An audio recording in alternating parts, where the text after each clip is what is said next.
free medical, dental, and vision care. And there's no catch, only kindness and acceptance. This is important work. These people needs this care. It was amazing to see, well, what are we capable of? Imagine if we applied that energy to other things. Compassion rules at this clinic, and a revealing documentary also proves the power of community. And a different event known as Seattle Stand Down offers a hand up to veterans in need. And I'm like, no, thank you for coming out, it's important. These stories and more next on CityStream. Good girl.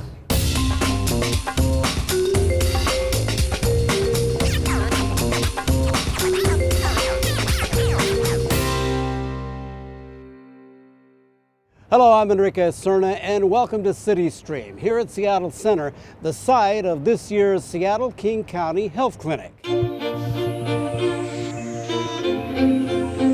Since 2014, this clinic has served 20,000 patients. The giant volunteer-driven health clinic provides free medical, dental, and vision care to anyone in need. Anyone. And you don't need to live in Seattle or King County to participate. Plus, no one is ever charged for services. This year, the 4-day clinic runs from Thursday, February 13th to Sunday, February 16th. With Key Arena out of commission, other Seattle Center facilities like McCaw Hall will be used instead. Now, this clinic is a massive operation and it takes thousands of volunteers to coordinate and administer. The Seattle Channel was here the first year of the clinic. Abby Gibb shows us what to expect if you plan to attend.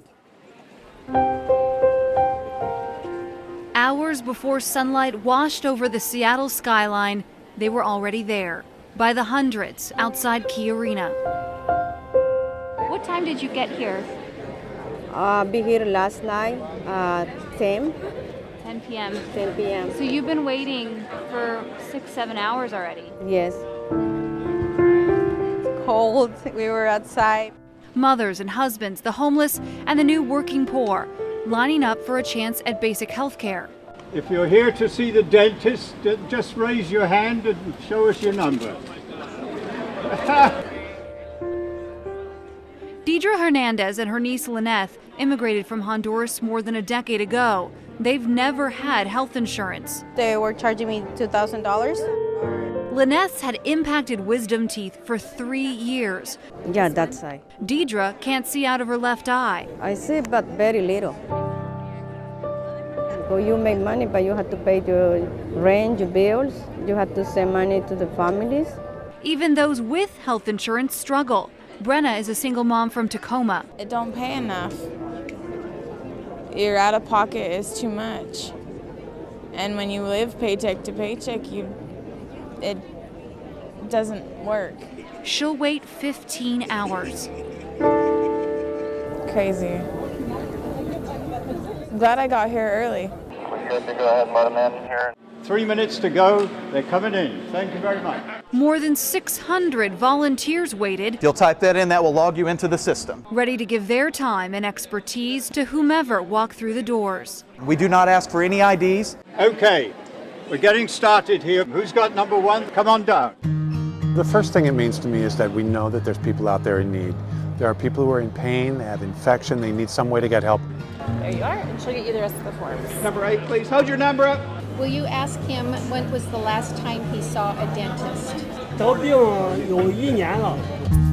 Better 5, 6, 5. Want to try that out?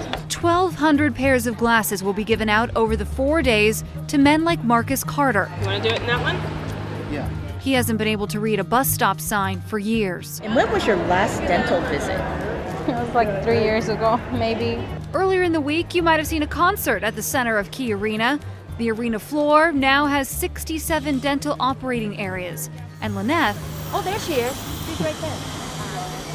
What do you do? I'm Christine. I'm your hygienist for the day. ...is finally getting help.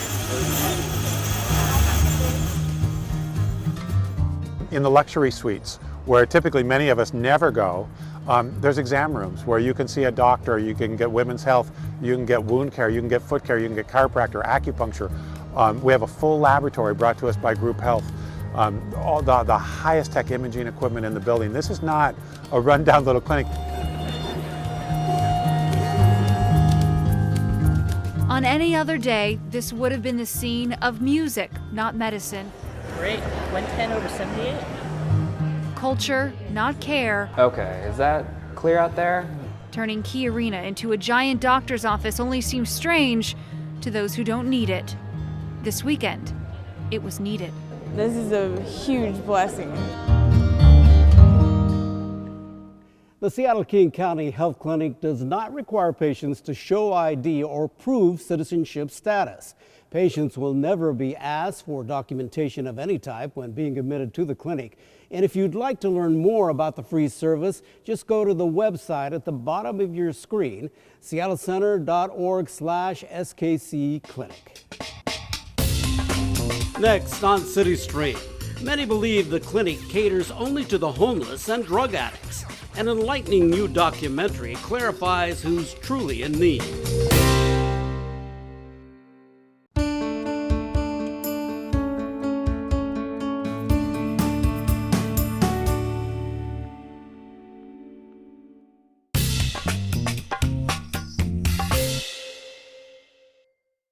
CityStream continues from the Seattle Center Exhibition Hall. This will be the site of the dental care for the health clinic.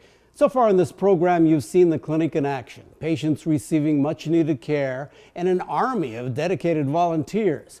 Another thing the organizers hope that you'll see is a memorable documentary called Stronger Than Medicine. It affirms the good that can result when community comes together. Much more on the making of this documentary with the clinic's project director, Julia Colson.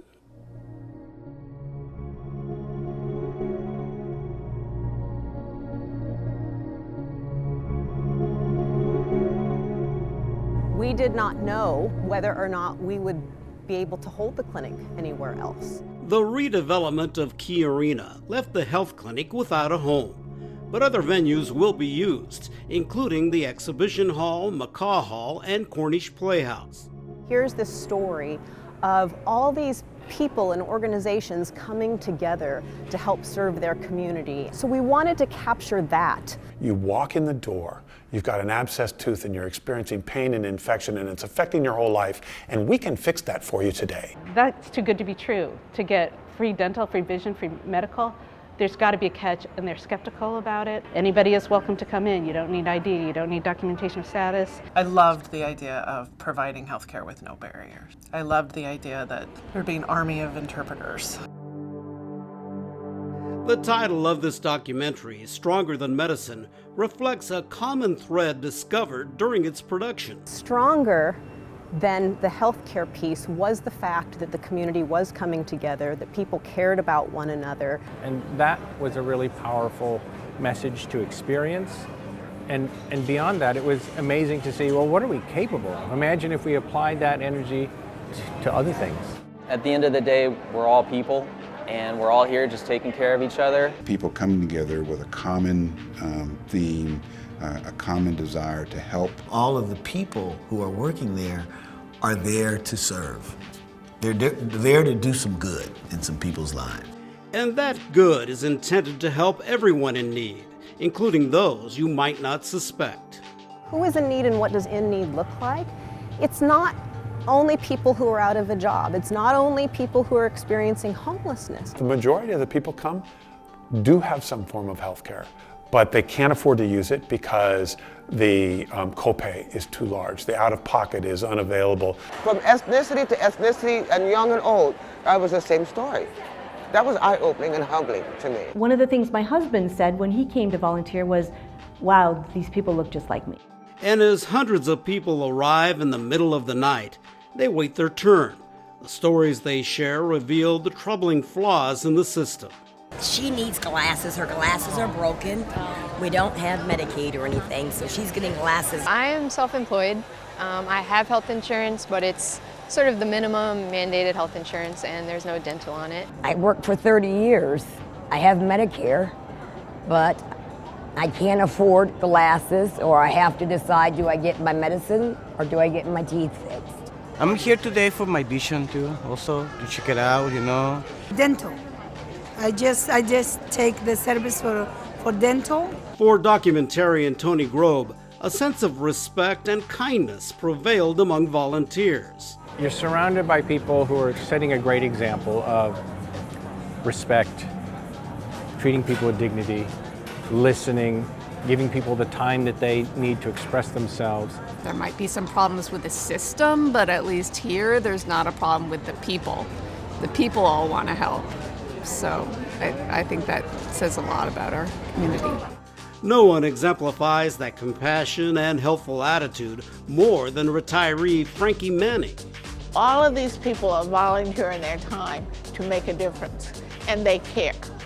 And so when people think that, nobody cares, just look around. It's here. I am an old person. It gets me out of bed in the morning. And I feel so grateful because I know these people needs this care and they can't get it no place else.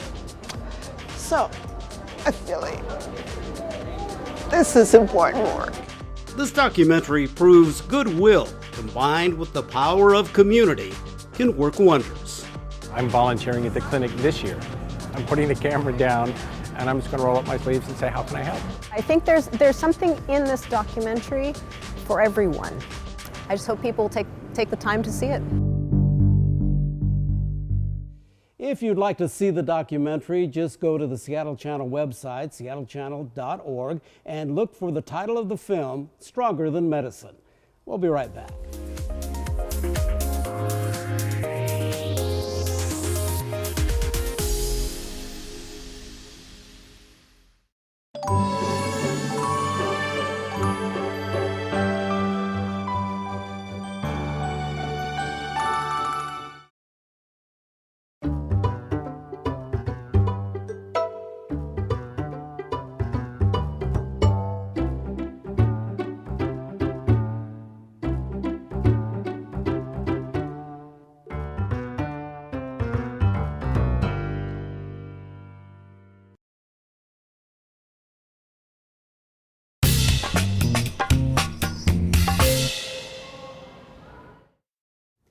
And we return to Seattle Center, home of the Seattle-King County Health Clinic. And joining us now is Robert Nellens, the director of Seattle Center. Thanks for joining us. Appreciate it. Well, thanks for coming. Well, Robert, years ago, you challenged your staff to think in some new and different ways. And that's really how this health clinic all came about. Well, yeah, I mean, we were coming out of our 50th anniversary and we were, going out from creating a deficit that we had after the Sonics had left. And so, trying to build new momentum and so forth, we started to feel a little bit better about ourselves, but we wanted some new challenges and so forth. So a couple members of our team, I challenged our whole leadership team. I said, think about the assets that we have here, the facilities, the people, et cetera, and how we might use those differently to support our community. And a couple of people came to me and said, we saw something on 60 Minutes the other night that we think we could do, and we actually could bring it here. And that was the beginning of our conversation about having a free health clinic here at Seattle Center. And since then, it has happened and it's grown. Well, yeah, we've done it 5 years. The next month will be the 6th clinic that we do, and it's an amazing thing from my perspective, and because of a couple things. One, they get a lot of data from people and so forth, the folks who are partnering with us to provide the services, and plus the patients that come through. And the surveys from the patients are just phenomenal. You get like 92, 93, 94, 95% agreement with the fact that they've been treated exceedingly well. The thing that amazes me about this clinic is the providers, the volunteers. They're like at 96, 97, 98. The partners that have become part of this over time have created their own community. And at Seattle Center, we say that our purpose is to delight and inspire the human spirit to build stronger community. One of the strongest communities we have is with the health clinic. And volunteers, as you mentioned, you have encouraged them to provide grace and dignity to those in need, and now that's become the mantra of the clinic. Well, yeah, I mean, we it's kind of part of the culture that we have here at Seattle Center, that we want to be welcoming and inclusive and make sure that people feel part of a community, that each and every day here is kind of a redefinition of what community is in Seattle. And so how do people experience that, make sure that they take a positive experience with them as they leave? So when we went into the clinic, we started with this notion that, okay, we must create a safe space for people. You know, if you're coming saying that you need something and you can't afford to do it, you're already in a place where most people don't even look you in the eye or may not treat you this way or that. Here, we're going to greet you, we're going to support you, we're going to care for you, and we're going to follow up with you if need be. So there is a restorative quality that you give those people in need that come here. But for those that volunteer to help, they get the same. They get, I actually suggest they get more. You know, a lot of the folks in the healthcare industry, one of the things that they've told us over time has been, you know, when you're in the grind of providing healthcare and you're doing this and you're following all these rules and doing all those things, at the clinic, all you're about is providing the healthcare. It is stripped of everything else. We make sure that all you do is provide your expertise. You're able to do that just gracefully. And I got to tell you, it's such a joy to walk around and talk to some of the providers and just see how their faces are lit up in terms of, you know, this is why I got into this. This is what I wanted. It's not filling out all those forms. It's not meeting those insurance things. It's not doing all those that other stuff. It's about providing the service to the people who need it. You're a volunteer. Why do you do it? Well, you know, I have one. I think this is just an incredible program, but I have a kind of a ethos, and that is you don't ask people to do anything that you wouldn't do. And so what I always do, and I do the same thing every year. The first day of the clinic, you'll find me at the registration desk. I like to greet people, welcome them, get their information, and it gives me a sense of who's coming to this, who needs this, but it also gives me an opportunity to connect with my fellow citizen, my fellow Seattleite, my fellow Washingtonian, and some people who come from outside of Washington. You no doubt take a great deal of pride into what this clinic provides and what it's given to those in need as well as those that are participating as volunteers. I do, and that pride is a little tempered, I would say. Yes, I think that what has been created and the partnerships that have allowed that to happen are fabulous. I tone it down just a bit because it's needed and necessary. You know, one of the other things that we had when we started this is that this is something good to do short term, but this can't be a long-term solution. So how do we go into the next step? And for all of the great things that happen here, I can tell you that how do we get to the next level, the next step, that's still a work in progress. Robert Nellums, you're inspiring a lot here, along with all the people that you've encouraged to come and help out. Well, thank you. I'm just the figurehead, the face of this. We got a whole bunch of people behind me who do all the real work. Robert Nellums, thank you very much. Now, if you'd like to volunteer at the Seattle-King County Health Clinic, go to seattlecenter.org/volunteers, and then find the blue Click to Sign Up button near the bottom of the webpage, then follow the instructions from there. Next on CityStream, it's called Seattle Stand Down, and the point is to help veterans get back on their feet.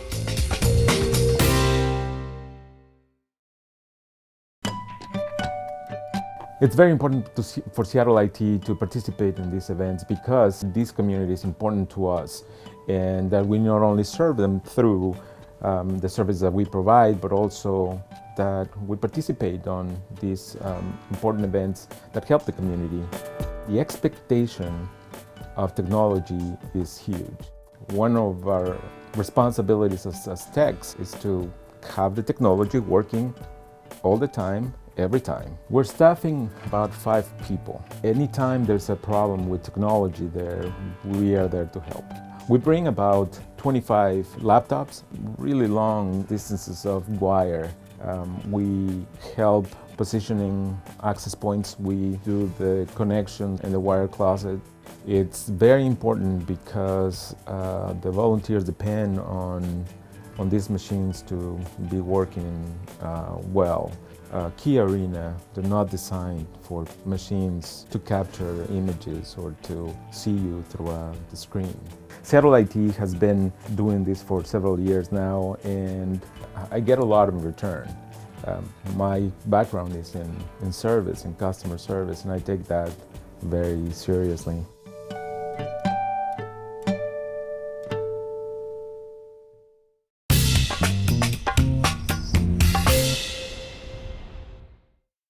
Just last month, a different event provided help for struggling military veterans. Many servicemen and women have a hard time adjusting to civilian life.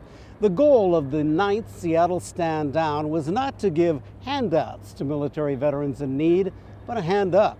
Producer Randy Ng explains. What I want to do is have you talk to the doctor first. Okie dokie. During Vietnam, they would need a period of time to rest, to take care of their equipment, to just get ready to fight again. That period was called a stand down. Take it up off the ears or leave it? This is our 9th year of doing this event. We don't give handouts. What we want to do is provide that hand up of the easy on-ramp to services that if people want, they can help themselves. It's very important. Get your teeth worked on, where you learn if you're diabetic, or you sign up for a different little care. Your Social Security, you sign up for your VA disability benefits. This helps, it does.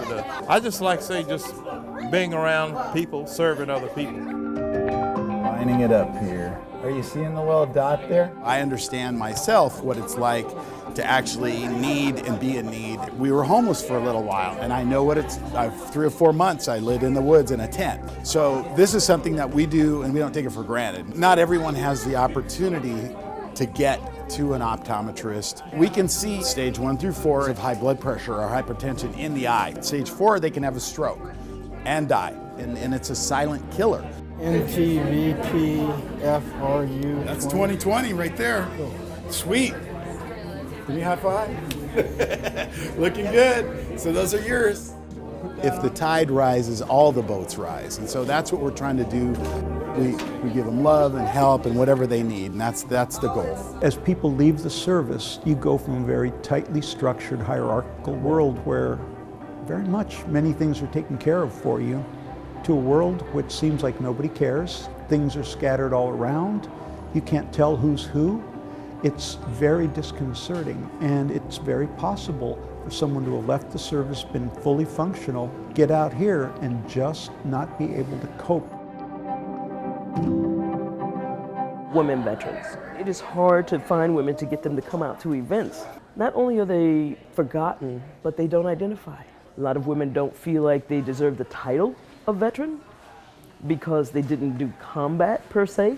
I was in the Army. I was an aircraft refueler. I refuel helicopters hot, meaning it's still running. When you were in the service, you were taught to be independent and to soldier on. You were taught to be resourceful, not to ask for help. I have 2 strikes against me. One being being a woman and being Asian. I didn't think I was allowed to ask for help. When I first came out to Stand Down, I lost my home. So I went from finding a safe place to live to now how do I maintain this safe place to live, because there's other needs that I have. The needs, we've got obviously employment, but we've got women who need health care for themselves, health care for their children. Women have other stuff to do, right?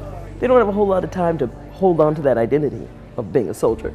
So what Seattle Stand Down did is essentially helped, healing from the inside out. We need like a huge network so we can get the other women that are not identifying to come on out. The importance of that is there are so many benefits that a veteran can get. They served our country, they earned them, they need to come get them. Sometimes we don't get a lot of women coming, but if we can save that one, we're here for that one. Asking for help is difficult. It requires that you say, I need something. Should we trim her nails while she's here? Yeah.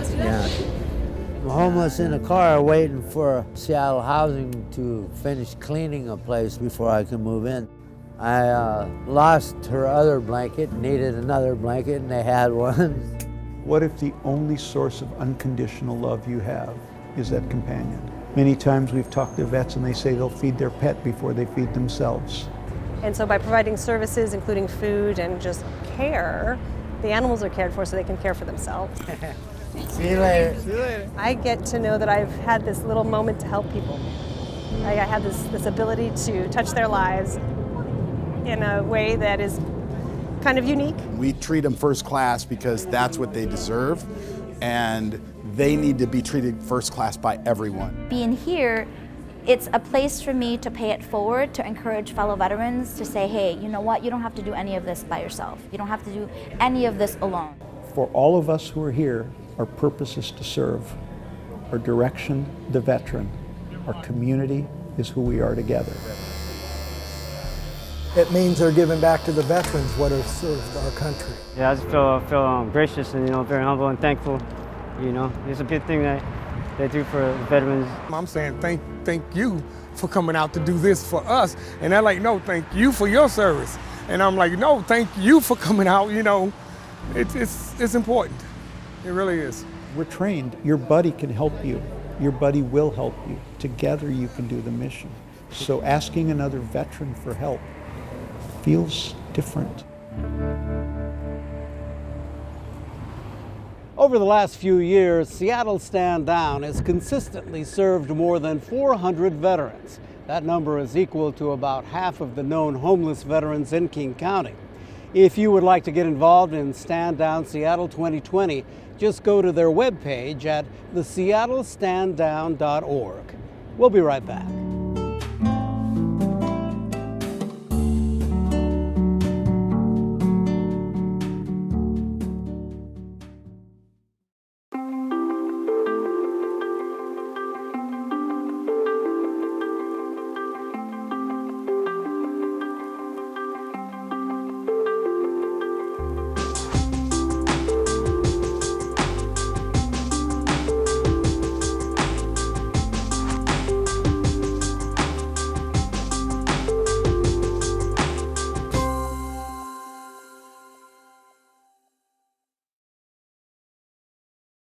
It's important for me to be here because Martin Luther King, this is his day. Started my freedom, started black people to be able to go out and get jobs the way they should.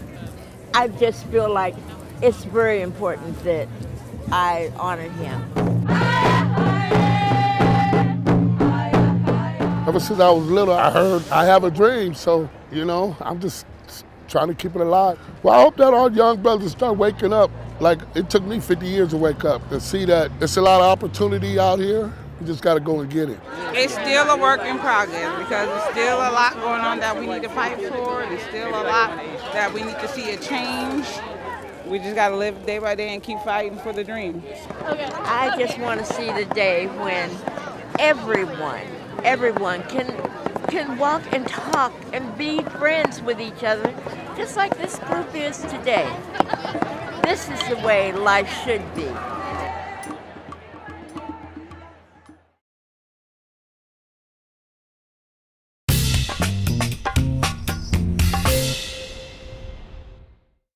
That wraps up this episode of CityStream from Seattle Center, home to the upcoming Seattle King County Health Clinic. It runs from February 13th to the 16th, and all services are free. If you'd like to learn more, just go to the website, seattlecenter.org/SKC Clinic. I'm Enrique Cerna. Thanks for watching.